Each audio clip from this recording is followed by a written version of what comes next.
तुमच्यासोबत पण असं होते का? माझ्यासोबत तर खूप वेळा होते.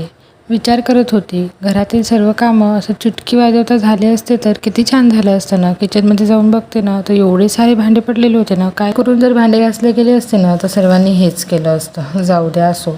आता विचार करून पण अन्न करून पण भांडे तर आपल्यालाच घासावे लागणार. त्यामुळे पटापट सर्व भांडे घासून घे. व्हिडिओमध्ये जेवढ्या स्पीडमध्ये काम होत आहे ना, तेवढं जर खरंच झालं असतं ना, तर माझा आनंद गगनात नसता मावला. पण जाऊ द्या असो. पटापट सर्व भांडे घासून घेतली. त्यानंतर किचनचा ओटा पण क्लीन करून घेतला. आता माझं किचनमधलं तर काम झालेलं होतं, पण पिल्लूनं समोरच्या खोलीमध्ये खूप जास्त पसारा केलेला होता. आता ते नंतर आवरते. सर्वात आधी अंघोळ करून घेतली. आता ही माझी सेकंड टाईम अंघोळ करायची आहे, कारण मी सकाळी एक वेळ ऑलरेडी अंघोळ केलेली होती, पण त्यावेळेस माझं लक्ष नव्हतं की मला केस धुवायचे आहे, त्यामुळे मी परत अंघोळ केली. आता असं माझ्यासोबत बऱ्याच वेळा होते, कारण मी विसरून जाते. आता माझे कामं होत नाही, तर तेवढ्या वेळात माझं पिल्लू पण उठून बसलं. आता माझ्याकडे मोबाईल आहे, तर तो एवढा धावत पडत माझ्याकडे आला ना खूप.